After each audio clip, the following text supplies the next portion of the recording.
podcast for the first time. And I'm going to be co hosting this with Andre and Sebastian.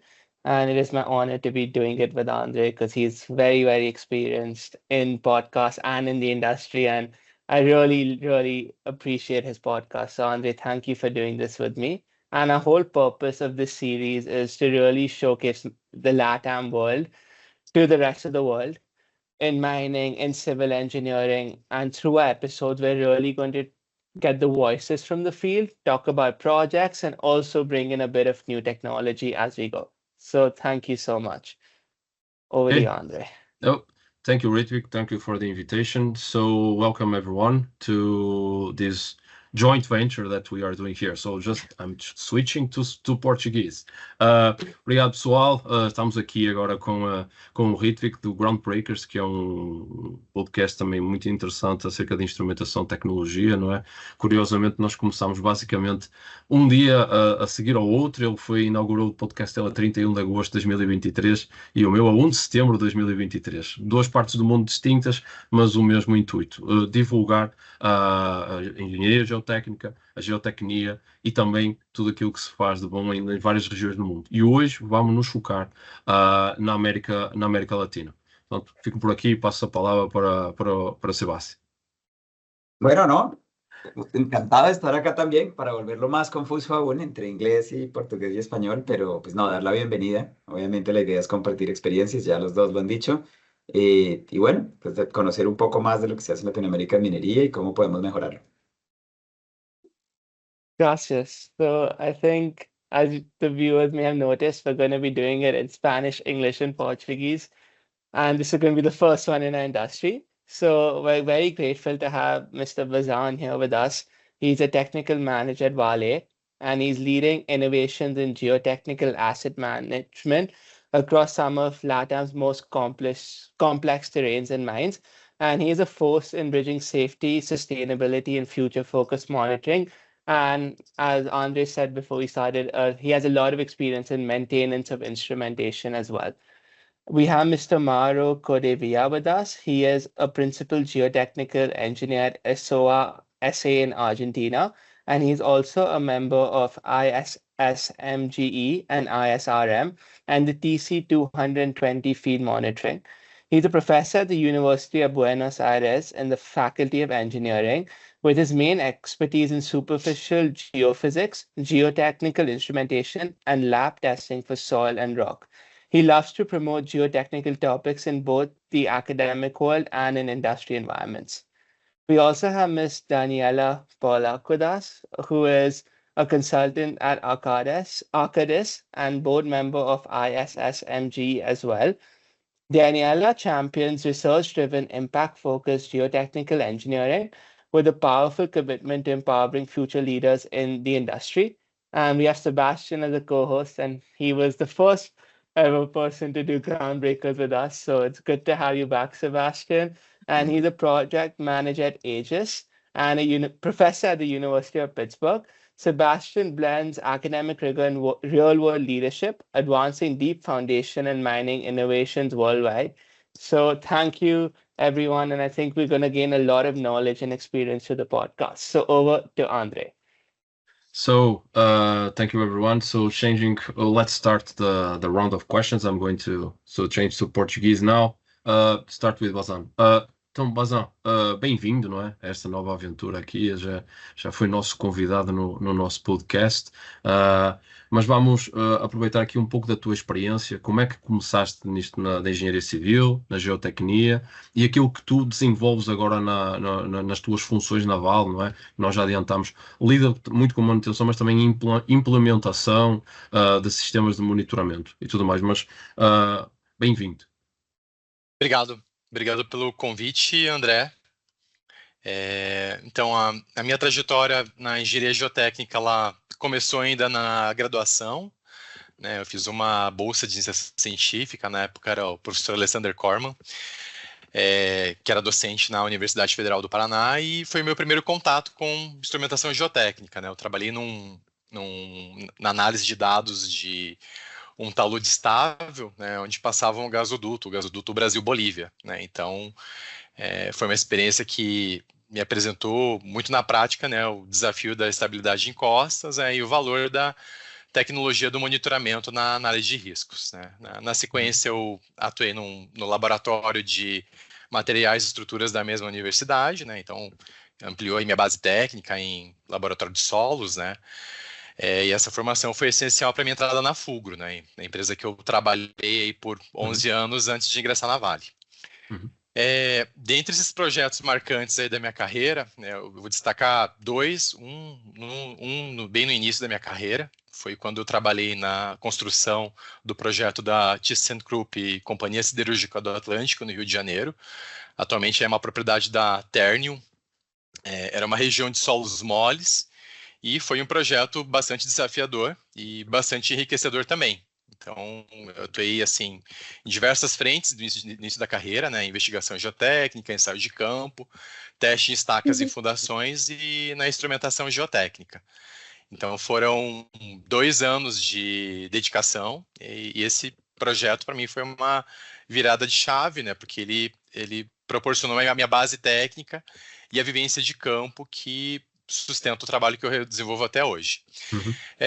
E mais recentemente eu tive a oportunidade de participar de outro projeto bastante desafiador e transformador também, que foi a implantação de sistemas de monitoramento automatizado nas barragens no contexto pós-rompimento de Brumadinho, né? Foi uma resposta bem urgente aí, a um dos maiores desastres aí da história da mineração, que exigiu aí agilidade, responsabilidade e inovação.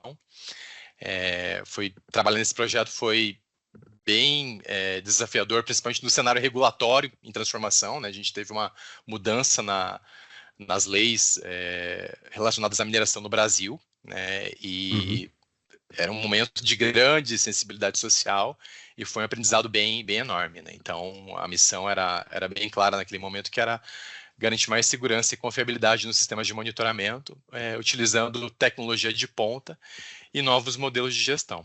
Então, eu entendo, assim, nesse contexto, aí, até para compartilhar aí com o público, né, que a inovação está diretamente ligada à prática de campo, né?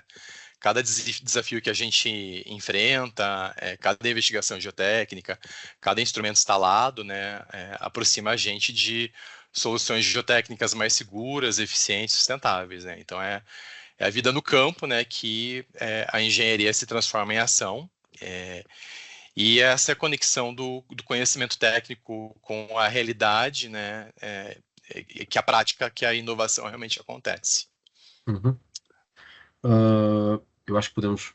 Sebastián, ¿quieres? Listo. Bueno, no, excelente. Ahora pasamos con Daniela y con Mauro a hablar un poco de lo mismo, pues obviamente grandes comentarios de Bazán, pero volviendo a lo mismo, digamos, la pregunta para ustedes dos, empecemos, digamos, con Daniela y seguimos con Mauro, pero pues es la misma pregunta, es ¿cómo empezaron ustedes digamos, en esta profesión, en ingeniería civil, y posteriormente, digamos, en minería y en instrumentación? O sea, ¿cuál fue, como no sé, el momento, digamos, creciendo o algo así que los motivó como a llegar a esto? Y eventualmente, digamos, como cuál fue un proyecto posterior, digamos, que los inspiró como a seguir en este cuento, o para conocer un poco más, digamos, como de dónde vienen y cómo ha sido el desarrollo de sus carreras. Entonces, si quieres, Daniela, empecemos contigo. Bien, muchas gracias. Feliz de estar aquí compartiendo experiencia. Y en mi caso, mi experiencia es bastante personal, porque mi inicio en la geotecnia era algo absolutamente inesperado. Yo quería estudiar biología marina. Bueno, yo estoy en Chile, y en Chile la capital es Santiago y está lejos del mar. Y en el colegio yo quedé embarazada en cuarto medio. Por lo tanto, biología marina era algo que tenía que cambiarme de ciudad, y con una guagua lo veía súper complicado. Y me iba bien en matemáticas y como... Entonces, justo el papá o sea, el padrino de mi guagua trabajaba en el departamento de geología de la Universidad de Chile y me contó sobre geología. Y me interesó muchísimo, me pareció súper apasionante y me empecé a preparar para estudiar geología. Pero con una guagua chica, entrar a la Universidad de Chile era algo bastante complejo en términos de mantenerse, porque era muy exigente en los horarios y mucha gente salía del no permanecía, o sea, había un corte de estudiantes alto el primer año, así que tuve una decisión que después me he dado cuenta que ha sido una decisión de género en mi carrera, que fue irme a la Universidad Católica, que es una muy buena universidad, pero que tenía un horario que era de 8 a 3 de la tarde, entonces yo en la tarde podía estar con mi hijo y todo, y que si bien no tenía geología, tenía ingeniería en medio ambiente, que era algo que también me interesaba, y después me enteré de que tenía geotecnia. Y dije, inocentemente, geotecnia, geología, debe ser algo por el estilo. Suena Fui a hablar igual. con un profesor que hacía clases de geotecnia ambiental, lo cual me pareció fantástico. Dije, geotecnia ambiental, todo desde lejos, ¿no? Porque cuando uno es estudiante, como que, o por lo menos yo, era como que te guías por los títulos de las cosas más que por preguntar Sí. tanto. Pero resulta que geotecnia ambiental era relave, que era lo menos ambiental que hay. Más en esos tiempos, esto estamos hablando hace muchos años, era la ruta de la caca, ¿no? Como el lugar donde... así que bueno, ahí entré a geotecnia y en la medida que fui teniendo los ramos, me fui encantando y me preocupé mucho de ir conociendo a gente que estuviera trabajando en eso. Y ahí, bueno, entré a Arcadis y me tocó entrar como a las grandes ligas, ¿no? Como que no estaba viendo como una geotecnia de tal vez cosas más cotidianas, sino que entré y estábamos diseñando depósitos de lastre de 1 kilómetro de altura, o estábamos viendo depósitos de relaves en ese momento ya estábamos hablando de, de rotura de partículas, de grandes tensiones, que para la época también era algo que estaba recién desarrollándose o que se había desarrollado, pero muy poco en ciertos lugares del mundo. Entonces, es súper interesante estar ahí como imaginando, creando, interpretando, así que muy Sí, apasionada con eso.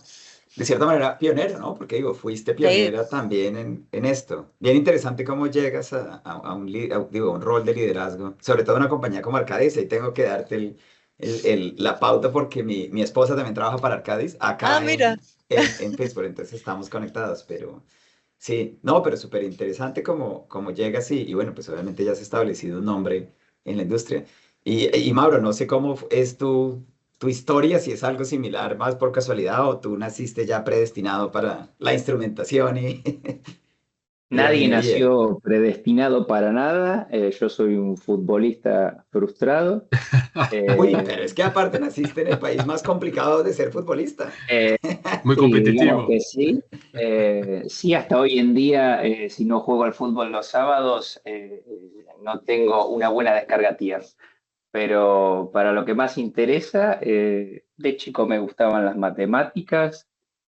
Hice la escuela secundaria y quería ser arquitecto, después contador, y no sé cuándo cayó la palabra ingeniería civil, la palabra en civil engineer, pero el civil, ¿qué significará civil? Bueno, vamos a la facultad a averiguar con 17 años, y bueno, construcción, cimientos y las otras palabras que sean en los diferentes idiomas. Bueno, me meto acá y le dimos para adelante, fueron 6, 7 años de estudio, y lo civil es no militar, y el ingeniero o la ingeniera civil puede hacer de todo, y en ese de todo está la parte de economía, la parte hidráulica, la parte de estructuras y otras más.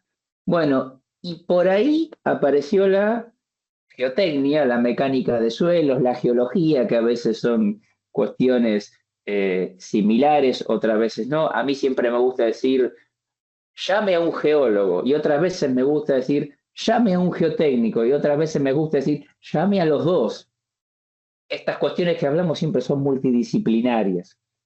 Entonces, con la geotecnia, una vez que terminé la carrera de grado, lo conocí a Alejo Efrisio en algún momento, calculo que algunos de ustedes lo conocen, un gran motivador, inspirador, y una muy buena persona que, bueno, me hizo entrar, participar en lo que es la cátedra que tenemos en la facultad, tanto a nivel de grado, posgrado. Ya salté como unos 15 años ya de mi derrotero por la vida académica y profesional, y tengo la suerte, tengo el gusto de estar tanto en la parte de la academia como en la industria, que es muy bueno combinar las dos. Uno está, como decimos por ahí, por estas latitudes, de los dos lados del mostrador, viendo lo que en investigación se puede llevar a la práctica y viceversa, cuando las cosas no se pueden aplicar en algún momento por las cuestiones que sean. En fin, más reciente, ahora unos 5 años, con 5 o 6 años, el Geotechnical Monitoring, la instrumentación. ¿Por qué apareció? En Argentina hay poco, casi nada de esto. En la parte de obras de minería o de gran ingeniería, de gran infraestructura, sí es una moneda más corriente, pero en obras de mediana envergadura, en donde sí, una obra urbana, un edificio de 5, 6 subsuelos o lo que fuese, se necesita hoy en día instrumentación. Validar lo que uno piensa, sea un modelo numérico, analítico, con data real. Bueno, eso es muy interesante. Hay poco, hay mucho para hacer, faltan estándar, en fin. Es un tópico en el cual en todas partes del globo creo que atrae mucho, con el plus de la tecnología, la inteligencia artificial. Y gracias a Dios, en lo que es la sociedad internacional, tenemos un comité técnico, bueno, del cual modestamente participo con otra gente de otras partes del mundo, en el cual trata de estas cosas. Bueno, por ahí terminamos acá en un meeting con ustedes. No, excelente, excelente. No, pues muy, muy agradable saber cómo los orígenes de ustedes dos, pues Daniela y Mauro. Y si quieres te paso, André, para que sigas con la siguiente pregunta para Basan. Sim, obrigado. Então, Bazan, eu queria aqui dar uma continuidade aqui após as introduções. Tu estavas a falar acerca da mudança legislativa que teve na mineração brasileira depois dos grandes acidentes. Para quem não está familiarizado, teve um grande acidente em 2015, que foi de Mariana de São Marco, e depois teve um outro em 2019, em janeiro de 2019, que foi de Brumadinho, que eu acho que foi aquele que teve mais impacto, por causa também das imagens que correram ao mundo e tudo mais. E também, portanto, o impacto também teve socialmente e a pressão social que teve para haver mudanças na legislação. Mas dentro dessas mudanças, eu queria que tu desses um panorama para quem não estava familiarizado. Quais foram os tipos de tecnologias que vocês passaram a aplicar em os grandes projetos da Vale, não é?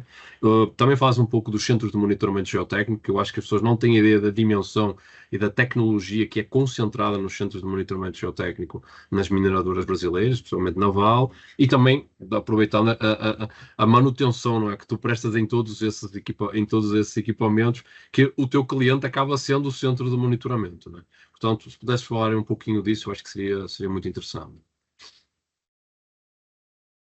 Bacana, André. Acho que é uma pergunta bem interessante, né? Até para contextualizar. Compartilhar com os colegas aí da América Latina, né? Esse contexto brasileiro da mineração em relação à regulação, né? A legislação. A gente teve 2 momentos, como você disse, né? O acidente de Mariana e o acidente de Brumadinho. Logo após o acidente de Mariana, já houve uma legislação voltada, de certa forma, obrigando o monitoramento automatizado para barragens alteadas a montante, né? Então, houve essa movimentação, né? As empresas de mineração buscaram aí tecnologia para fazer sistemas de monitoramento automatizado. E quando foi ali em 2019, a gente teve um novo acidente, né? E a Agência Nacional de Mineração, que é uma autarquia do governo federal brasileiro, ela, em resposta à sociedade, ela definiu que todas as barragens de dano potencial associado alto, né? Ou seja, essas barragens próximas a comunidades, que grandes volumes, grandes alturas, né? Tem toda uma metodologia para classificar essas barragens. Elas teriam obrigatoriedade legal de ter sistemas de monitoramento automatizado e também sistemas de monitoramento, sistemas de acionamento automático de sirenes relacionados a parâmetros de deformação e deslocamento, né? Então a gente acabou automatizando muitos instrumentos que tinham de leitura manual, né? Então Hoje existem aí sensores para instrumentos de tubo aberto, foi amplamente instalados sistemas e sistemas de transmissão de dados locais, né, como tecnologias LoRa e também dispositivos aí similares à tecnologia da RST. Então, esse foi um dos tipos de tecnologia utilizado. Foram também instalados radares interferométricos, radares Doppler ali para acionamento automático de sirenes também. Sim, para as cabras. Isso. Então, e toda essa tecnologia, né, ela se concentra no que a gente chama de centros de monitoramento geotécnico. Tá? Então, toda mineradora brasileira que possui barragens de dano potencial associado alto, ela deve conter um centro de monitoramento geotécnico. Na Vale, por exemplo, existem 3 centros de monitoramento geotécnico, um para cada operação, né, nos 3 corredores, que é a divisão da empresa. E nesses centros, né, você recebe todos os dados da instrumentação e também dos sistemas de acionamento automático de sirenes. O Centro de Monitoramento Geotécnico também é uma obrigatoriedade legal, foi uma legislação mais recente, aí de 1 a 2 anos atrás, né? Mas as mineradoras brasileiras todas se adequaram a esse sistema, né? Então, para você viabilizar esse centro de monitoramento geotécnico, você acaba aplicando muita tecnologia, né? Porque a gente não está falando só de geotecnia, a gente está falando de sensor, transmissor, rádio, né? Então, foi um projeto aí, principalmente na Vale, desenvolvido junto com a equipe de tecnologia, porque a gente tem que envolver 2 disciplinas, né? A geotecnia e a automação também. Então, hoje o contexto brasileiro é esse, né? A gente tem muita tecnologia aplicada, né? E aí vem a segunda parte da tua pergunta, né? Que é relacionada à questão de manutenção. Então, a gente acabou em 2019 implantando um parque de instrumentos bem grande, né? E um dos desafios que a gente tem hoje é a manutenção desses sistemas, né? Então,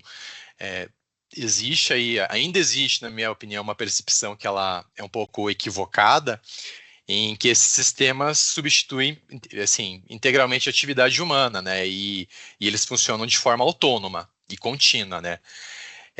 A gente sabe que tem muito ganho significativo em relação à frequência de coleta de dados, redução da exposição de pessoas em áreas de risco, mas esses sistemas eles acabam demandando cuidados constantes, né? Então, são, por exemplo, equipamentos que são sensíveis, que requerem manutenção especializada, calibrações, um acompanhamento técnico contínuo, né? Então, é fundamental aí que as mineradoras elas estabeleçam aí estratégias claras, com programas e planos sistemáticos aí de manutenção preventiva e corretiva, né? Para garantir aí a confiabilidade e a disponibilidade desses sistemas ao longo do tempo. Então, é um projeto que atualmente me dedico bastante, né, porque a gente acabou, em 2019, implantando um parque bem grande de instrumentos aí para principalmente atender à legislação, mas também com foco total em segurança. E hoje a gente tem esses desafios da manutenção, né? Então, existem calibrações, aferições, trocas de bateria, né? Então, tem toda uma rotina de manutenção. Vandalismo. Exato. Reparar vandalismo, né? A gente tem esse problema no Brasil também, que muitas barragens, elas ficam distantes da operação mineradora, né? E tem muito acesso indevido, então a gente tem que acabar protegendo os instrumentos, acabar escondendo eles, né? Por conta do vandalismo, mas é um passivo que a gente tem ainda, né? Tem muita manutenção para corrigir, né, um ato de vandalismo, porque ainda a sociedade ela não tem plena consciência ainda da automação, da instrumentação, a importância dela ali para a segurança da barragem e da comunidade. Exatamente. Então, isto aqui que o Bazan acabou de falar, antes de eu passar aí para o próximo, é para as pessoas terem uma ideia do contexto em que a mineração brasileira se enquadra neste momento e a tecnologia que nós temos visto nos últimos 5, 6 anos é o state of the art do que nós vemos no mundo, não é? A questão que se coloca aqui, que depois também podemos explorar mais à frente, é que essa tecnologia ela foi adotada muito rapidamente, mas tem aqui um gap da engenharia que teve que também se adaptar. e eu acho que isso depois nós podemos falar e também vai ser muito interessante nós focarmos depois de todos estes dados, como é que nós vamos lidar con ellos y interpretar esos datos. Mas paso para ti, Sebastián. Ok, no, pues fabuloso. Voy a cambiar ahí un poquito la pregunta porque obviamente pues lo que vas a responder es interesante, pero para ponerlo, digamos, en un contexto de ustedes dos, de Daniela y de Mauro, ¿cuál es un ejemplo? Empecemos con Mauro esta vez, como para cambiar un poco, y después seguimos con Daniela. ¿Cuál es como un ejemplo, digamos, de un proyecto que tú hayas tenido en que puedas contarnos un poco la instrumentación, como los beneficios que trajo? ¿Sí entiendes? Las desventajas, podemos hablar un poco como de los retos que hay muchas veces en proyectos de instrumentación, digamos lo que hablábamos ahorita de vandalismo y que es a veces difícil, pero darnos más o menos como un ejemplo de lo positivo y lo negativo, específicamente en algo que hayan trabajado y las lecciones que, digamos, ven para el futuro de esa experiencia. O sea, digamos que si ya pasamos a otro escenario posterior a ese proyecto, si tienen un presupuesto ilimitado, ¿cómo recomendarían ustedes que se hiciera una instrumentación hoy en día, dadas las condiciones que tenemos en Latinoamérica?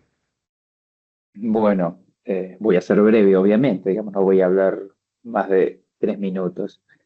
De todo para decir, tanto como hace segundos lo dije en mi presentación, de megaproyectos, medianos proyectos, pequeños proyectos en los cuales la instrumentación es muy bien conocida, es medianamente conocida y es desconocida, desde los proyectos chicos hasta los proyectos grandes. Desconocida en lo que respecta por ahí a qué significa esto, dónde se aplica, durante cuánto tiempo se aplica y para qué me sirve. Y en aquellos proyectos, obviamente por ahí, más con el tópico de la charla de hoy, en los proyectos de minería, también a veces pasa en que la instrumentación pasa a ser como algo, bueno, lo tengo que hacer, acá está, lo instalo y ya. ¿Y el dato? ¿Y cómo lo interpreto? Y tengo una masiva cantidad de datos y el sensor ahora dejó de funcionar. ¿Qué hacemos? ¿A quién llamo? Noto como que a veces desde el desconocimiento total a la falta de seguimiento, de mantenimiento o de pensar en un programa integral de medir, no sé, no solo desplazamientos, no solo hundimiento, hay muchas más cosas enriquecedoras y también se me viene a la cabeza, a la mente, no es una desventaja, pero a veces aparece así en cuanto a, vamos a medir movimientos, datos reales, es decir, que lo real puede diferir mucho de lo que uno pensó, planificó. O sea que yo sobredimensioné algo porque en vez de 10 milímetros que estimé, se mueve 1. Entonces, me vas a tener que pagar, por favor. O sea, se tiene que entender para mí desde todas las partes, constructores, comitentes, clientes, consultores, asesores, que esto nos sirve para todo. Es data que al final ayuda a entender cómo es esto que es tan complejo, que en definitiva es interacción terreno-estructura.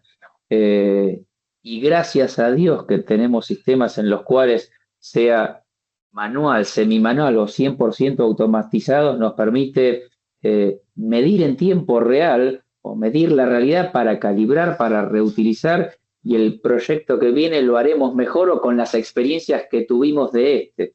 Ese clic por ahí cuesta a veces lograrlo, y en lo que se refiere a recursos económicos, desde ya siempre son escasos, limitados, y no solo aplica lo que es la instrumentación, pero noto que a veces como que queda al final de todo, y a veces por ahí manda más la producción que por ahí el sentarse un poco a parar la pelota, como decimos a veces nosotros, y ver qué está sucediendo. Ese puede ser un desafío que entiendo yo podamos entre todos llevarlo adelante. A veces la industria nos pasa por arriba, por eso ahí la academia es donde nos da una mano y bueno, nos muestra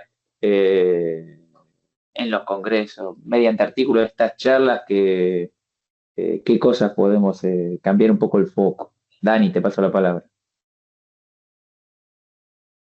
Sí, adhiero a tu opinión. Ahora, a mí qué? me ha dado harta... ¿ah? A mí me ha dado harta vuelta. Yo, de las experiencias que ha sido, bueno, yo soy bien apasionada en lo que hago, ¿no? Como que Te conocemos, te conocemos. me lo tomo para bien y para mal. Entonces, estábamos en un depósito en que estábamos con el equipo y yo estuve trabajando en el IDIAM en la Universidad de Chile, Instituto de Investigación y Desarrollo, y teníamos que hacer instalación de instrumentación.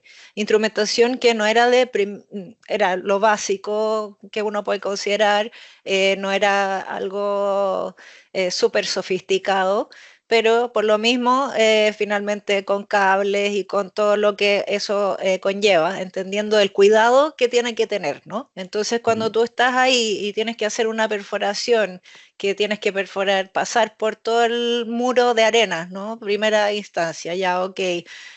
Pasas el muro de arena y después el terreno de fundación tiene, por supuesto que tiene un mix de arcilla, de grava, de arena, tienes todo en tu terreno de fundación y entonces pasas todo tu perforación con ello. Además que un sondaje con recuperación, porque como quieres tener el todo incluido, ¿no? Y entonces 100 metros de sondaje, luego vas a instalar la instrumentación y te preocupas y de probarla y no sé qué, y va.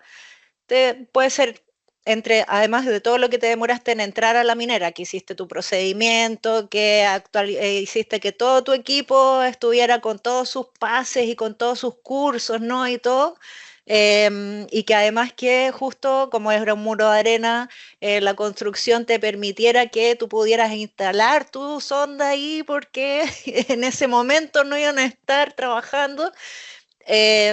Y entonces todo ese esfuerzo que puede ser entre 1 o 3 semanas, dependiendo de las situaciones climáticas, políticas o quién sabe, de un día para otro o de una noche para otra, se ve absolutamente mermado porque alguien dio la indicación de que había que depositar en el muro y nadie vio la instrumentación y todo desaparece, ¿no?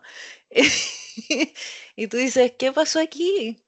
Y entonces, como que no logramos comunicar a la operación con la construcción, con la importancia y el cuidado, ¿no? Como que yo decía esto, si es que la gente que opera tiene la información y entiende, como que yo siempre con mi equipo les decía, aquí no estamos haciendo hoyo, aquí estamos salvando vidas, acá abajo hay un montón de gente viviendo y lo que estamos haciendo sirve para esto, ¿no?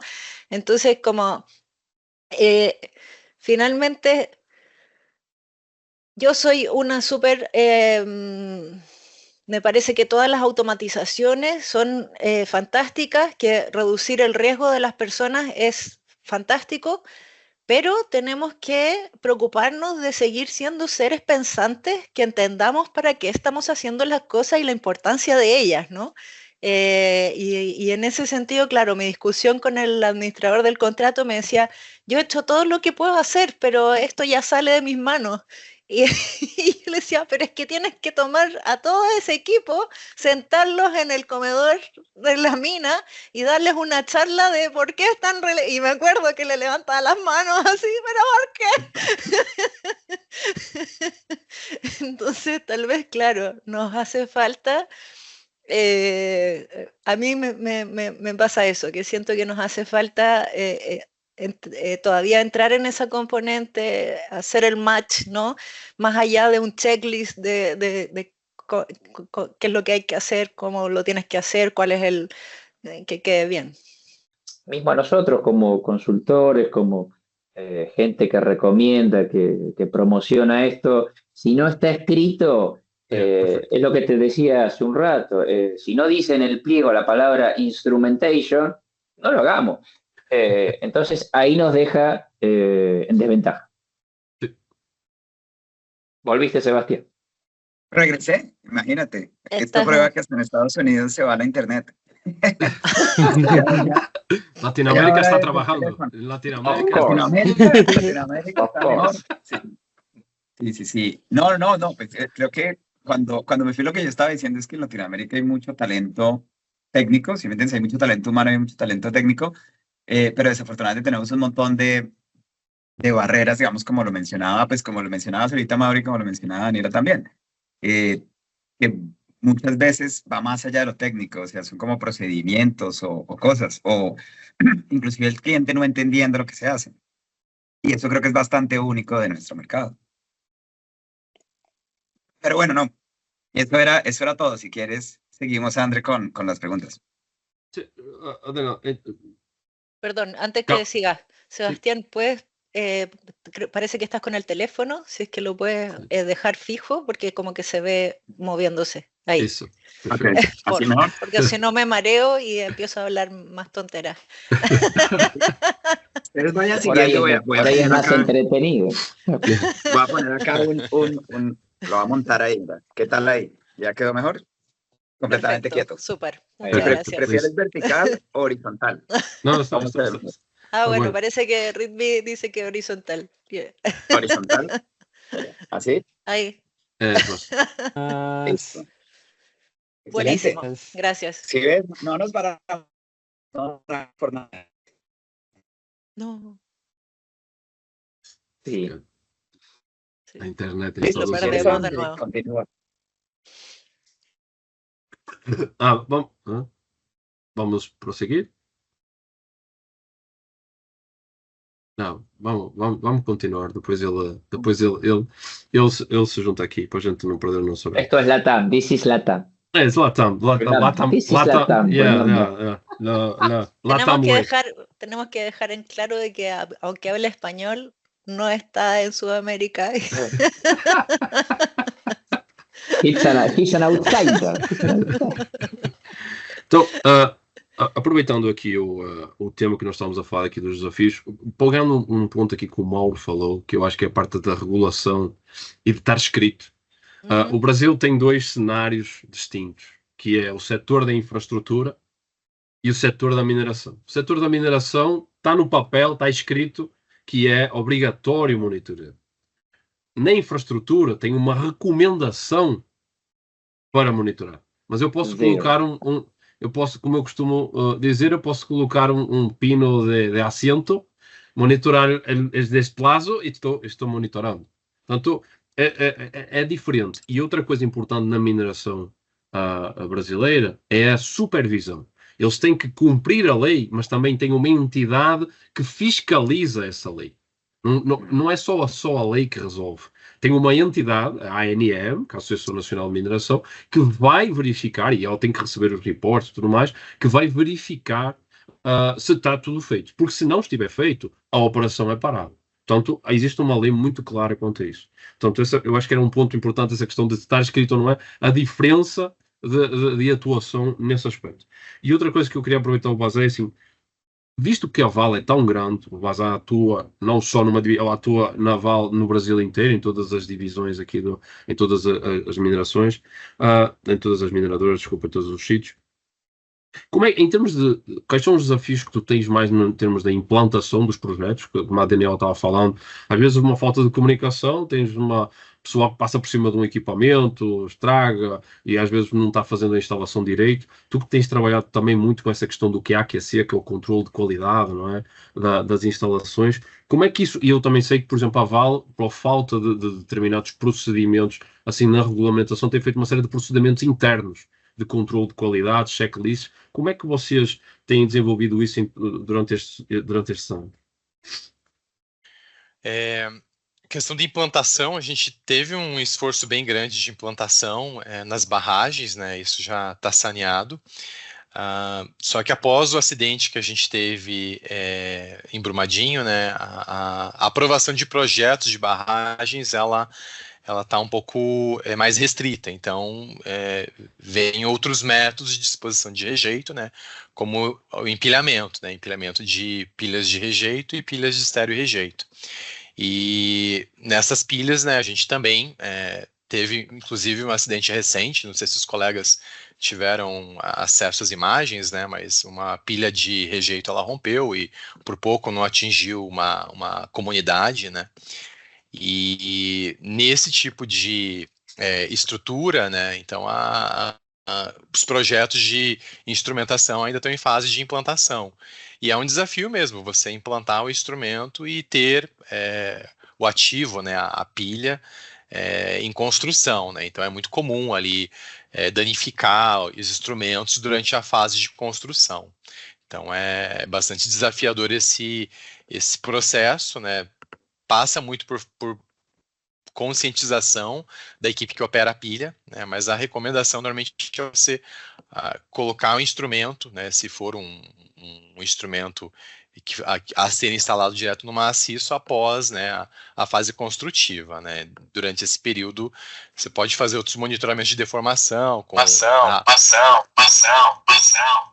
que deu eco, com radares, enfim, estações totais. Então é a recomendação nessa fase de construção. Também, né, a gente tem um esforço bem grande também em relação a aquecer, né, mais focado em qualidade e controle. Então a gente, para muitos instrumentos, faz aferições periódicas, né, a gente havia muitos instrumentos de tubo aberto, né, tipo piezometers standpipes, que a gente automatizou. Então frequentemente a gente faz comparações entre as leituras manuais e automatizadas, né, para garantir ali que a automação está correta nesse tipo de instalação. Então tem todo um processo também em que a gente faz aí essa verificação. E no processo de instalação também, a gente acabou desdobrando aí metodologias aí para controle de qualidade de instalação de instrumentos, né?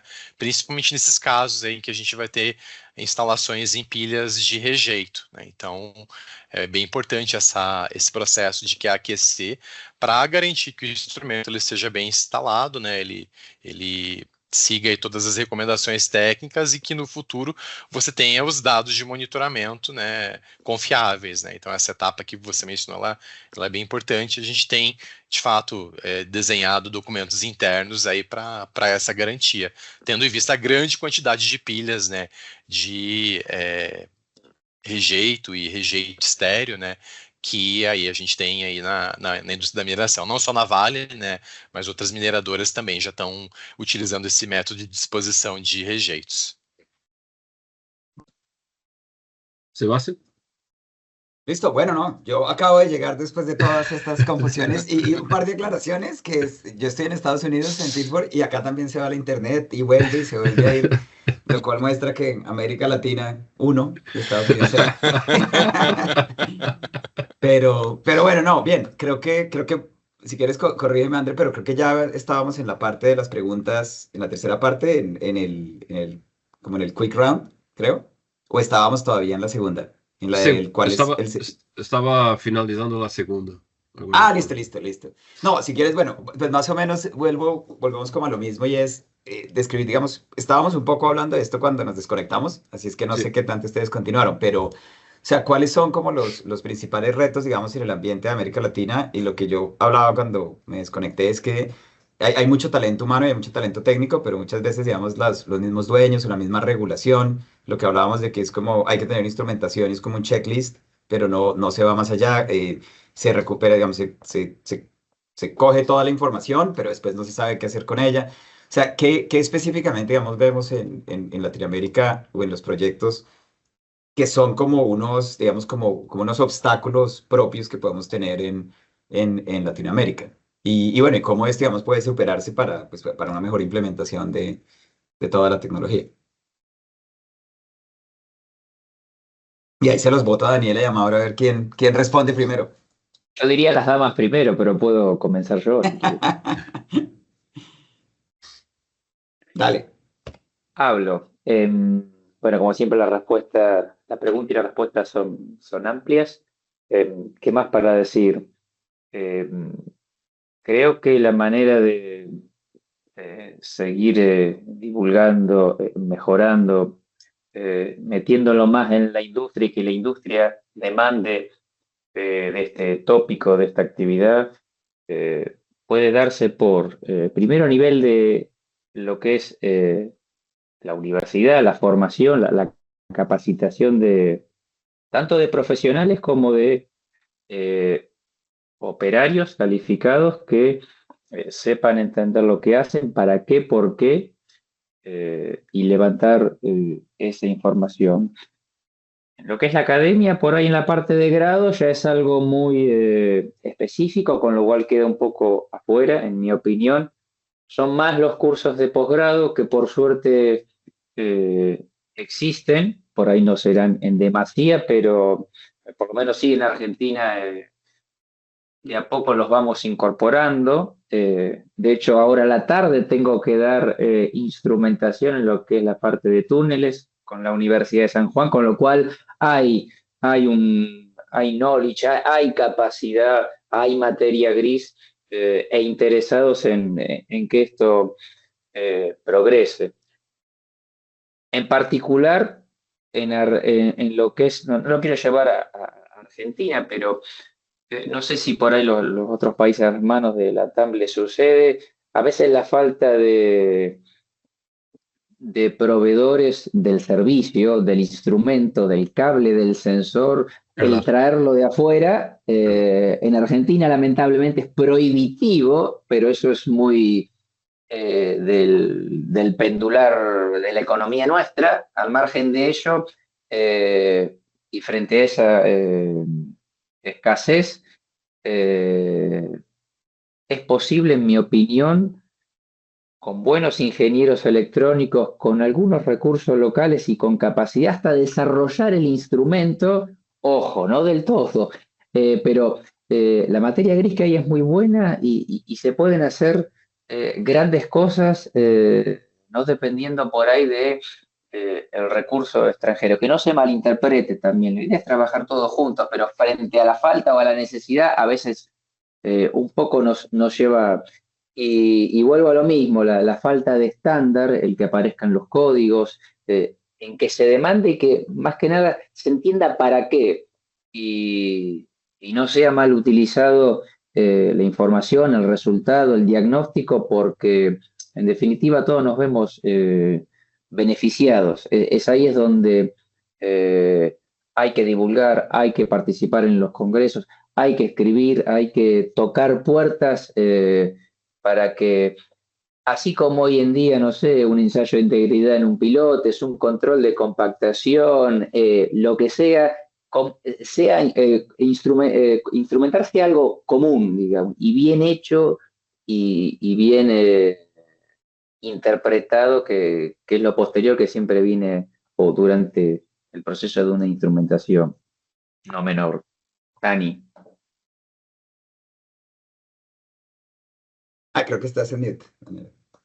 Voy. Estaba pensando, mirando desde Latinoamérica, ¿no? A ver, primera línea, lo primero que se me ocurre es, ok, cuando tú tienes un método como el austriaco, en que el método en sí, sin una marca de por medio de qué instrumentación, sin una restricción en cierta manera, tú tienes que leerte las instrucciones y seguirlas, ¿no? Estás como asegurando la importancia de la instrumentación, ¿no? Básicamente no puedes construir el túnel si es que no usas la instrumentación, ¿no? Eso es un primer pensamiento. Un segundo pensamiento, y cómo se podría implementar cosas así en otras cosas. Por eso estoy pensando como en el futuro, qué es lo que se podría abordar desde ese lugar. Sí. Por otro lado, pienso en una línea base en términos de, ok, nuestra situación actual es esta, y aunque tengamos la tecnología más de punta, nuestra situación es esta. O sea, desde aquí tenemos que educar, desde aquí tenemos que comprender, desde aquí tenemos este presupuesto, desde aquí, o sea, como no negarnos y sí mirar, obviamente, y ahí tiene mucha más experiencia práctica, ¿no? De que ya lo han logrado echar a andar.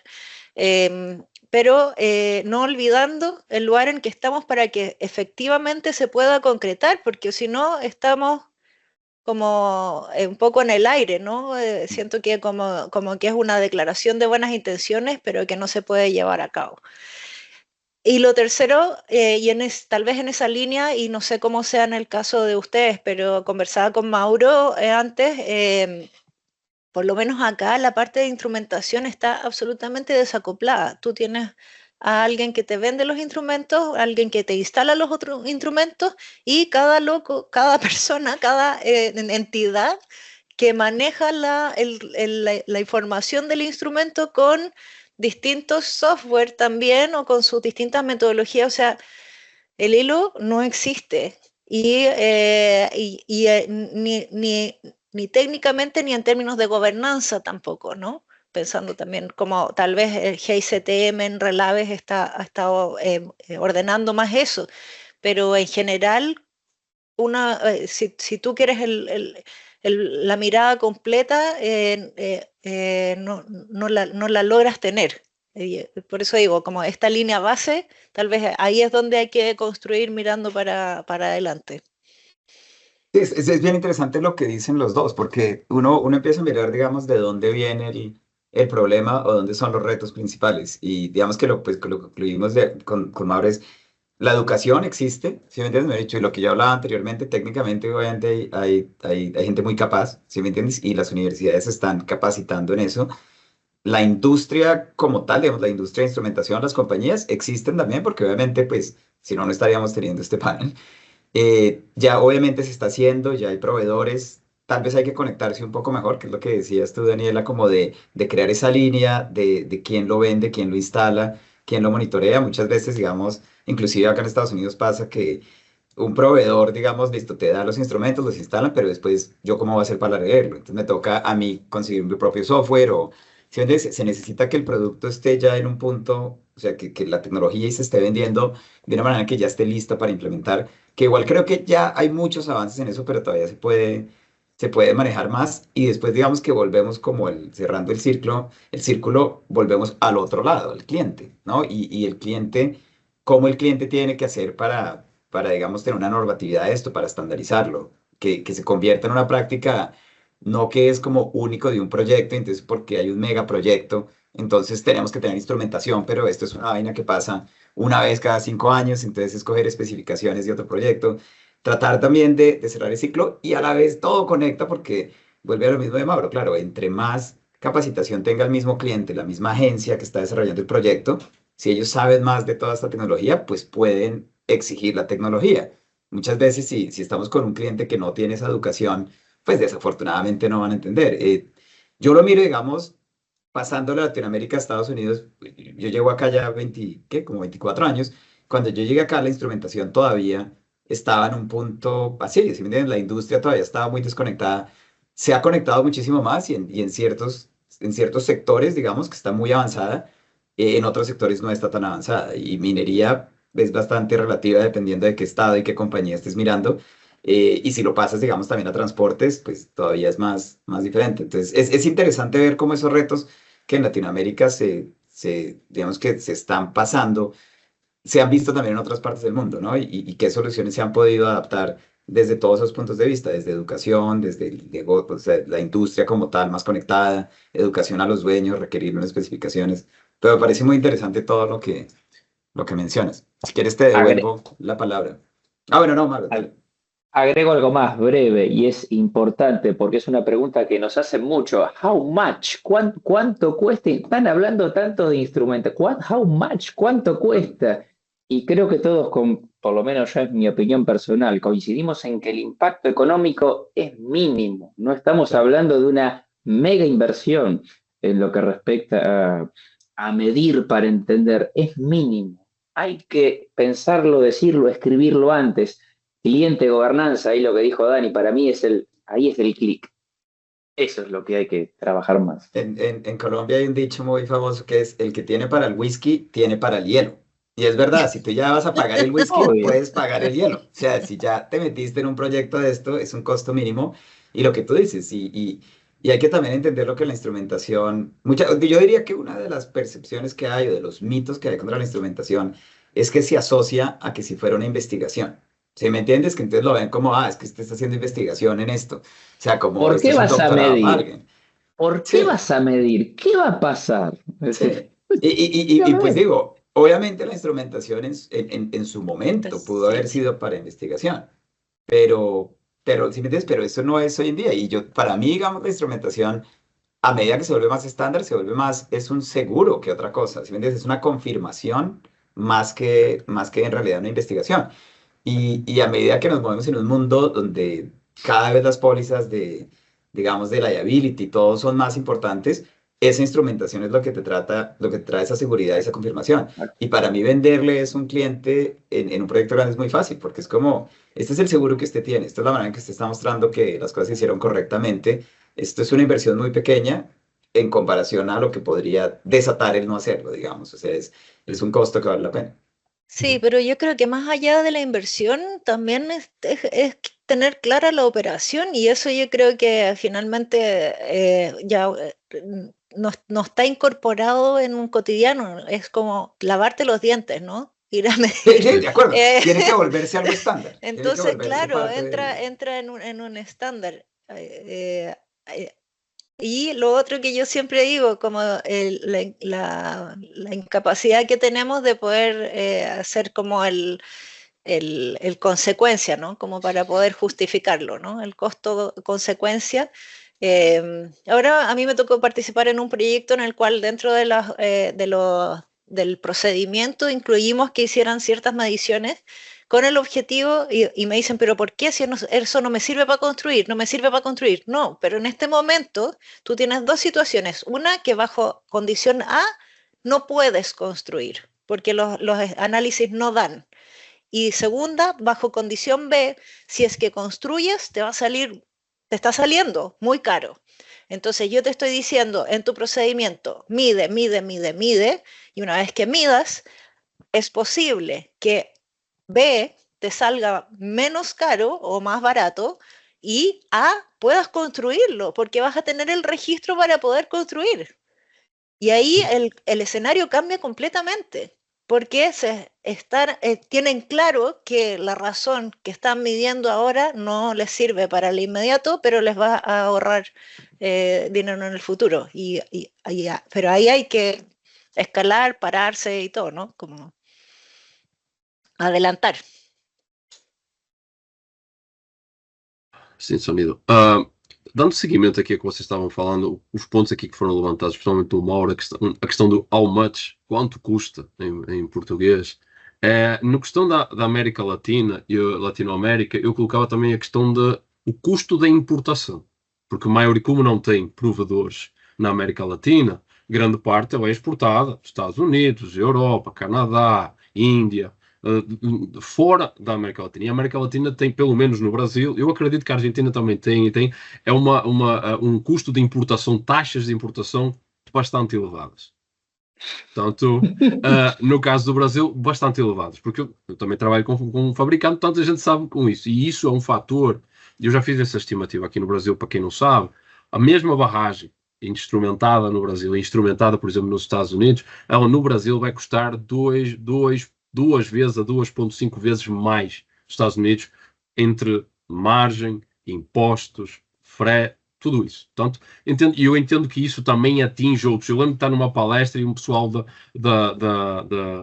Colômbia fez uma palestra em que eu demonstrei alguns fatores que afetam a instrumentação, fatores não técnicos, que afetam a instrumentação no Brasil. E o pessoal da Colômbia veio-me conversar, veio ao meu encontro e disse assim, na Colômbia é, a mesma, é similar. Eu assim, eu não tinha, porque eu nunca parei para pensar nos outros, nessa situação. Mas aí eu queria só jogar esta pergunta para o Bazan, assim, como é que vocês, Naval, por exemplo, vocês lidam com essa questão dos custos? Visto que, por exemplo, vocês são obrigados a instrumentar. Vocês têm uma lei que vos obriga. Portanto, lá está. O budget teve que aparecer. O budget agora tem, só que vocês têm que o gerir de uma maneira muito otimizada, porque vocês têm vários locais para intervir. Como é que vocês fazem esse tipo de gestão? Foi uma situação bastante atípica, né, André? Então, logo depois que a gente teve o acidente em 2019, né,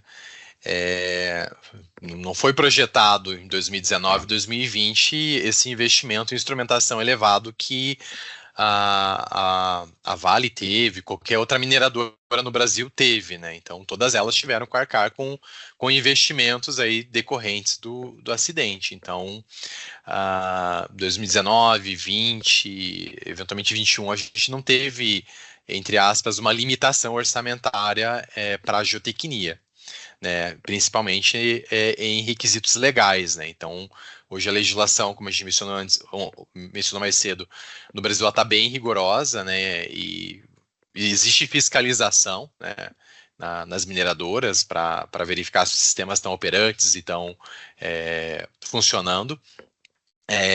Mas hoje, né, como digamos, hoje o orçamento para a instalação ele cessou, né? A gente implantou e hoje a gente tem, hoje faz exercícios orçamentários para manutenção, né? Então, toda vez que a gente vai aumentar o parque de instrumentação automatizada, a gente pensa duas vezes, porque além da implantação, eu tenho a manutenção também, né? Então, eu tenho que aferir esses instrumentos, né? Tenho que fazer troca de bateria, eventualmente eu tenho que trocar um sensor, um data logger, né? Então, hoje a gente faz muito esse exercício de verificar se realmente é necessário essa automação, né? Tendo em vista que seções principais em barragem já foram automatizadas, né? Radares, estações totais robotizadas. Então, hoje a gente faz exercícios, né, para verificar o que realmente, de fato, é essencial para o monitoramento, né? Porque a gente acabou, naquele momento, instalando tudo que era de mais moderno, né? Em resposta ao acidente que ocorreu, né? Hoje a gente já verifica o radar interferométrico para barragem que tem vegetação não é vantajoso, né? Então a gente está fazendo esse exercício de verificação de que tecnologia é melhor para cada ativo geotécnico. Radar interferométrico em cava, perfeito, né? Não tem a interferência da vegetação. Então a gente está fazendo esse tipo de exercício, né, para otimizar a instrumentação, ver realmente que cada instrumento ele agrega ali para o tipo de ativo geotécnico, sendo ele não só barragem, né, que é o foco principal, mas pilhas e cavas também. Muito legal, muito legal. Então, reparem aqui a questão assim, da evolução da instrumentação. O facto de teve um acidente, teve uma atuação por parte da lei, aí teve que ter uma adoção tecnológica ali entre 2019 a 2022, é que eu acho que o prazo é até 2022, todas as barragens tinham que estar instrumentadas. A indústria teve que se adaptar, a engenharia teve que se adaptar, foram desenvolvimentos de centros de monitoramento geotécnico e agora a mineração já está num estágio que tem muito dado, tem que decidir como vai interpretar, vai utilizar AI, vai utilizar diferentes tipos de técnicas, formas de interpretação, preparar e capacitar os engenheiros para isso. A educação é muito importante. Por exemplo, universidades no Brasil começam a ter módulos de instrumentação e monitoramento geotécnico, principalmente nas áreas nas regiões associadas à mineração. Em Belo Horizonte, as universidades elas começam, como no Sul também, e na região de São Paulo e o Rio, começam a ter matérias específicas para a instrumentação, porque a demanda para este tipo de profissionais especializados, não só o engenheiro que fica interpretando lá, mas também pessoal de campo que tem que instalar, tem que supervisionar, tem uma demanda muito grande. Toda esta adoção tecnológica, ela teve repercussões, teve consequências. E essa consequência que está acontecendo, agora nós precisamos de um corpo de engenharia técnico capacitado para manter os equipamentos, interpretar os dados, saber o que é que está bom e o que é que está ruim, supervisionar. Portanto, nem é só do lado das mineradoras, os próprios EORs, as consultoras, o nível técnico subiu, porque as tecnologias agora a gente está a usar o state of the art, ok, mas nós temos que estar capacitados para interpretar tudo isso que está aí. E, por exemplo, isso aí agora vai usar um ponto que estamos otimizando o que nós estamos selecionando. Por exemplo, na mineração, se nós formos falar de infraestrutura, é Jurássico, é outra coisa. Portanto, se vocês vierem aqui no Brasil, se vocês forem na minaria, vocês têm um tipo de conversa acerca de instrumentação. Se vocês vão falar com o pessoal da infraestrutura, salvo raras exceções, por exemplo, de metrô, em que realmente é necessário essas instrumentações mais desenvolvidas, por exemplo, se eu vou escavar uns subsolos, eu continuo com inclinómetros manuais e coisa muito convencional. Portanto, são realidades distintas que eu acho que é importante as pessoas ter essa noção, mas ver como é que essa evolução aconteceu por causa dessas alterações. Sebastião. Sí, no, excelente, Maicha, estoy de acuerdo. Pues Daniela y Mauro, si siguieron un poco lo que estaban hablando con Bazán, pero o sea, si estamos hablando de que logramos arreglar estos problemas y, digamos, de pues, lo que hablábamos de la industria, de la educación y todo, y ya nos montamos en una legislación en la cual va a ser exigido, ¿sí me entiendes? En que se empieza a ser cómo adaptamos el resto de la industria, ¿no? Cómo hay una evolución del resto de la industria para proveer todos estos profesionales y si ya se está exigiendo, digamos, no sé, instrumentación a tal tipo, tal vez con Mauro hablaba mucho de la parte de las universidades, enseñando, digamos, dando estas capacitaciones, pero también ahí estamos hablando de una capacitación a un alto nivel, ¿no? O sea, estás educando a los ingenieros y estás educando tal vez a los dueños, pero no a los que realmente van a hacer la instalación, procesamiento de datos, todo eso. Entonces, digamos, mirándolo hacia un futuro, ¿cuáles son como esos retos que tenemos que ir solucionando para estandarizar esta tecnología? No solamente a los niveles altos, sino al todo, ¿no? Porque también pues lo que mencionaban es como dos realidades. Una es lo que se habla, digamos, en legislación y en las cosas, y otra es en la implementación, que puede estar absolutamente diferente y podemos estar pues años luz o en el periodo triásico en cuanto a esa implementación. Entonces, ¿ustedes cómo ven esos retos y cómo ven que se pueda cerrar ese gap? O sea, cómo conectar para un futuro, ¿no? Para volver esto más estandarizado. Ujú. Si quieres, Daniela, Yo, dale primero. sí, porque después se me olvidan las cosas. Me quedé pensando en lo que decía André de la interpretación a posteriori, ¿no? De que se Ujú. sepa realizarla y todo. Y ahí hay un ítem que para mí es tremendamente relevante y que muchas veces no está tan incorporado así como en el cotidiano, que tiene que ver con el registro y la disponibilidad del registro. ¿Ya? ¿En qué sentido? Hace muchos años, para un congreso nacional llegaron papers con publicaciones, y una de las publicaciones, o sea, uno de los papers que se presentó era el registro de una medición de un acelerógrafo en un depósito de relaves de una minera. Y el revisor que le asignado ese paper dijo que no aprobaba, creo que el abstract, ni siquiera el paper, no aprobaba el abstract porque tenía muy poca información, solo era una medición. Ujú. Entonces, entonces yo decía, es un milagro tener esta medición. No solo es un milagro tener esta medición, es un milagro que la minera haya aceptado publicarla. Compartirla. Compartido. Me ha sucedido a mí, lo acredito perfectamente. Entonces, yo soy muy de la idea de que hoy en día, con la cantidad de información que tenemos, no tiene mucho sentido estar guardándonos la información, ¿no? Y más encima, como que con todo lo que tenemos de disponibilidad del manejo de la información, como que lo más lógico es que gastemos nuestra energía en usar esa información que en apropiarte de la información y quedarte Sí, con claro. ella guardada, ¿no? Así que sí, ahí está mi aporte en ese sentido, de invitar a que dejemos registros de distintas maneras, cada uno desde su lugar, pero yo ahí me pongo mi banderita de la sociedad internacional.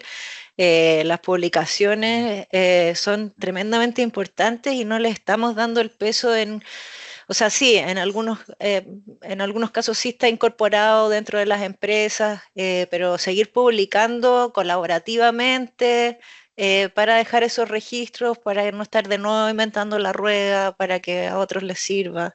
Y facilitarlo, ¿no? Tal vez de repente uno está como cree que tiene que dejar un registro que sea súper documentado con un montón de información, y tal vez hay espacios en que puede ir dejando como micro registros que vayan alimentando esta base de datos mundial.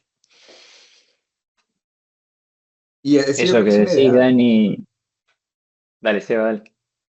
No, sigue. Creo que vamos a decir lo mismo, entonces dale. Compartir la data, ¿no? Fundamental. Exacto. Además excede a esto de la instrumentation, o sea, compartir la data que de hecho se va a compartir o por las buenas o por las malas. A ver, ejemplo tonto, me ha pasado de querer escribir un artículo de geofísica, nada que ver, y por un trabajo lindo, bonito que hice en una refinería acá por Buenos Aires, Argentina. Entonces tomo la formalidad de preguntarle a la empresa, ¿me permite publicar? No, no. Ok, entonces lo voy a publicar igual, pero no voy a nombrarlo, no voy a decir que es acá, voy a decir, es en Sudamérica, una refinería en Sudamérica, listo. Está publicado, está compartido, todos lo tienen. A ver, ya son barreras hasta tontas. Eh, Obviamente hay que entender y estar del otro lado del mostrador, porque obviamente hay mucha plata en juego, hay compliance, hay acuerdos de confidencialidad, eso se entiende, pero a veces llevado a un extremo innecesario, en algunas oportunidades no tiene sentido. A lo que decías vos, Seba, hace un rato de cómo atacar esto, qué hacer en los próximos años, yo vuelvo a lo mismo, es multicausal, es que estas reuniones sigan, que a nivel escuela, en las universidades, divulguemos, mantengamos esto. De hecho, yo doy Geotecnia 1 básica y ya empieza a aparecer el capítulo 10, Geotechnical Monitoring. Aparece, yo cuando estudié, tengo más de 40, 45, no estaba eso, por lo menos mi experiencia. Entonces empieza a aparecer ahí. En algún que otro pliego dice, se deberá instrumentar. ¿Cómo? ¿Cuándo? ¿Dónde? ¿Qué? Las preguntas simples que hace un niño. Bueno, pero empieza a aparecer también. Y tocar la parte de los dueños y la parte legal de gobernanza, o sea, que entiendan también las autoridades locales bueno, educarlos en eso. Por la parte de safe and risk, por la cuestión de ese tópico, pero también por la parte de economía. Mire, si usted tiene esto, el factor de seguridad puede bajarlo, digo, o se queda más tranquilo de, bueno, eso lleva tiempo, es largo el proceso, pero bueno, creo que de a poquito se va logrando. Por ahí, no como uno siempre quisiese, pero poco a poco va mejorando, en mi opinión. De acuerdo, de acuerdo. I have a quick question as well. Go ahead, So, Ritik. with Sebastian Andre, you can translate it, but we've been talking about legislation, compliance. Maro, you said how much, and then standards. And I think that's one side to the topic, which is how do we make it more needed and required on projects. But I also feel like there's another side that we briefly touched upon is the complexity, the automation. How much do you want to automate it? But today I feel in the world there's so much technology. There's remote sensing inside, there's the traditional instruments, then there's the dynamic high-speed loggers, then there's the LoRa stuff, and then there's environmental sensors coming up, and then you have accelerometers, and then you have drones, and then you have laser scanners, and then we're also becoming an industry with so much information. And at the end of the day, for someone like Daniela, she has to consult with someone like Vazan, who's managing a mine. And there's so much data. So my other question is, of course, we do it for safety, of course, we do it for compliance, but also, where do you guys see all this technology and data coming together? Because is too much data good for us? Do we use machine learning to simplify this data? Or what is the actual need? Like, how do we get every mine or every civil project to really understand this from that technology standpoint as well, while linking into compliance? If, like, from that perspective, what are your thoughts? You can translate the question. And Yes, no, also- absolutely. It is extremely Yeah. interesting what you're saying. André, no sé si quieres primero lo haces tú para Bazán o quieres que yo lo haga primero para Daniel. Va primero, va primero, va primero. Listo. No, pues básicamente, ya lo entendieron, pero pues para ponerlo absolutamente claro, digamos que Ritvik lo que está diciendo, hemos hablado mucho de legislación y educación y estandarización en la industria y todo, pero Pero algo, digamos, que él dice es que también desde el mismo punto de vista técnico, desde el punto de vista de la tecnología, cada vez va evolucionando más y cada vez tenemos más herramientas y más sensores y tenemos drones que pueden instrumentar y tenemos sensores y tenemos todo tipo de tecnologías y llega casi que una inundación de información. Y ahora pues nos vemos es en un problema absolutamente opuesto a lo que Daniela mencionaba antes de tener una medición de una mina, sino ahora en el futuro y si no en el presente ya es una realidad que es una inundación absoluta de información y qué hacer con toda esa información. Antes, digamos que mencionábamos lo importante de compartirla, pero inclusive antes de llegar a compartirla en su mismo procesamiento, explicándoselo a un cliente, explicándoselo, digamos, a una mina, ¿cómo ven eso? O sea, ¿cómo ven ese futuro? Puede que en este momento en Latinoamérica no sea el problema principal por todo lo que hablamos anteriormente, pero pues seguramente sí va a ser un problema que viene en cuanto a... Hay 10.000 maneras de hacer una misma cosa y cada sensor nos va a dar además un montón de información. En ese procesamiento, ¿qué retos hay? O sea, la inteligencia artificial o algo así, ¿lo ven como que son herramientas que pueden ayudar a solucionar esto? ¿O cómo ven la perspectiva de ustedes este problema? Un futuro problema, digamos. Si quieres, Daniela, Pa- empieza. Good. No sé si André quería No, agregar algo más, ¿no? adelante, Sí. adelante, no. Em, Efectivamente es un exceso de información. A mí lo que me sucede es, y volviendo al tema de la educación, las herramientas a mí me impresiona. Yo trato de mantenerme bien cercana a los jóvenes en la consultoría. Mauro los tiene como estudiantes, así que es más cotidiano, pero es una velocidad impactante. Y ahí mi speech siempre es relativo a tenemos que incorporar estas herramientas, de nuevo, tal como decía antes, volviendo a ser humanos, entendiendo de que toda la interpretación que venga de ahí, uno tiene que ser crítico. Y la educación debiese ir en una línea de ser crítico respecto a lo que nos está entregando. No necesitamos ahora, antes uno necesitaba aprender a programar, ahora ya haces un prompt pero ser crítico frente a lo que nos está dando como resultado. Y ahí también haciendo una analogía tal vez súper diferente en la medicina, uno puede irse a revisar el oído, a revisar el pie, a revisar no sé Sí, qué, y en verdad lo que tienes que ver es el big picture de qué es lo que está pasando con tu cuerpo, y entonces aquí es tener el big picture de qué es lo que está pasando, porque tienes la oportunidad de, con toda esta información, que el sistema te entregue un montón de datos, pero finalmente tal vez tenías que mirar al cielo y ver si es que estaba de día o de noche cuando midieron.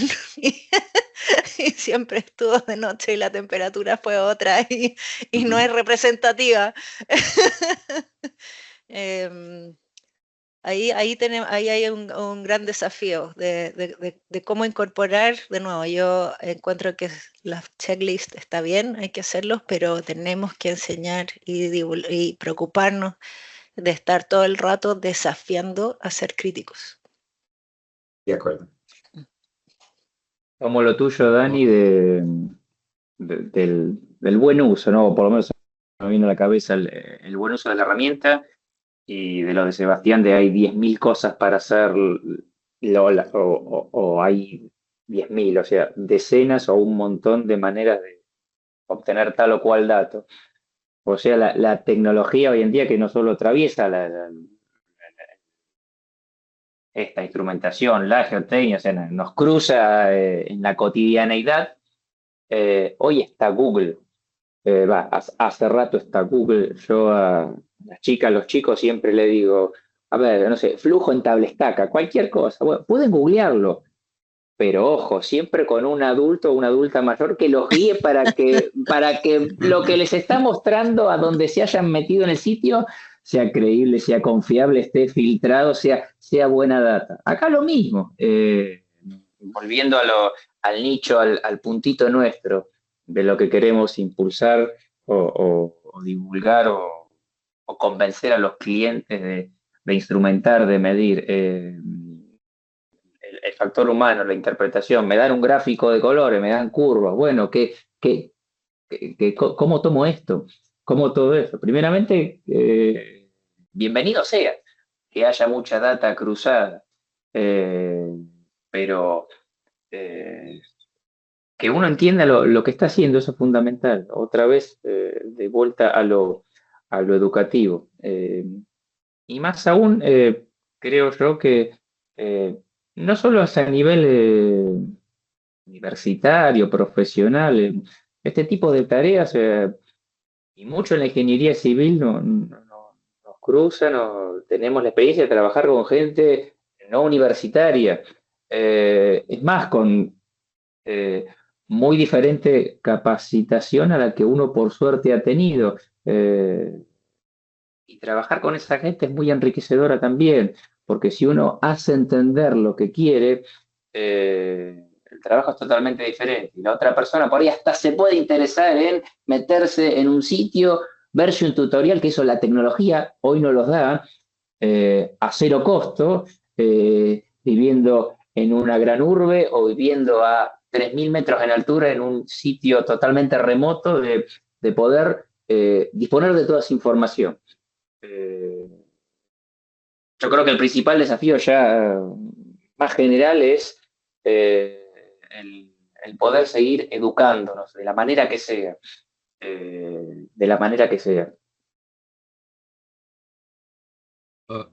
Para Ozan, no seguimento do que eles estavam a falar, qual é a tua versão aqui? Como é que nós vamos lidar com toda esta panóplia de instrumentos e tecnologias que nós temos à disposição, e como é que nós vamos conseguir essa parte de integrar todas essas tecnologias e interpretar os dados? Qual é o caminho que tu achas que é o melhor?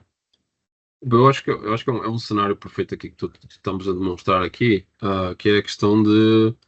Eu costumo ilustrar como uma pirâmide, não é? Nós temos os instrumentos, nós instalamos, aí depois nós automatizamos, tomamos a aquisição deles também de forma manual, e depois nós temos os dados.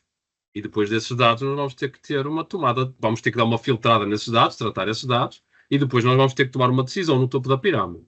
O que eu vejo ultimamente sendo muito falado é as pessoas pensar que essa tomada de decisão lá na frente vai ser só AI que vai fazer isso.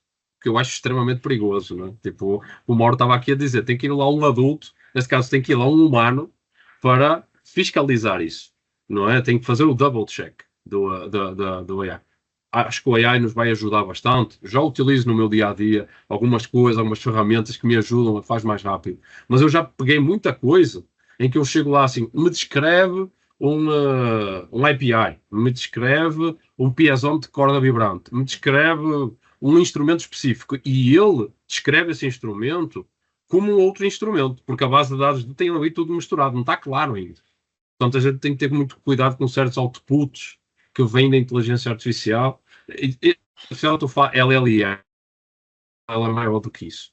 A gente está a falar mais dos LLMs, mas eu acho que é interessante essa parte sendo explorada agora para o futuro. Mas eu acho que nós estamos aqui no nosso tempo, não é? Já estamos 1h30 de episódio, e se a gente deixar, vai o dia inteiro. E a gente já faz a série de 6 episódios numa vez só e corta. Portanto, Ritwik, I don't know if we go to the closing part, because we are 1 hour and a half, and everyone has this agenda, so I don't want to disturb. Please. I think we beat it to death already. We solved all the problems in Latin America and beyond. We're done. We're done. In 3 languages. In 3 languages, everything at the same time. In 3 languages. No. 3 languages, 6 people, 1 hour, game changing. No, Andre, go ahead. No, so if you want to close, any final remarks feel free, because I believe we touch a lot of the key points here.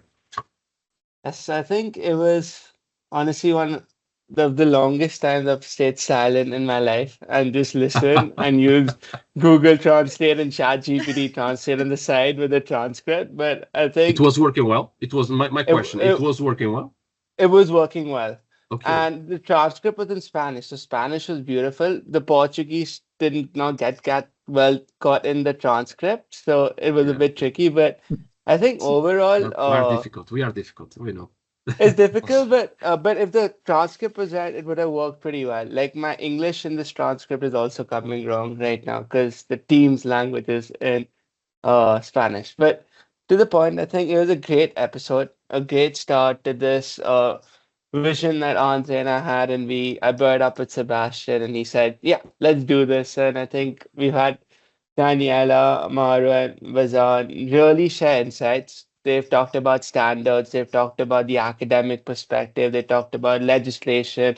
We touched on technology, we touched on the local environment and how it's different as well. And I think the best part was that we got so much perspective in an hour and a half that it does give us a very good foundation to take the series forward and really share more voices, more experiences as we go through.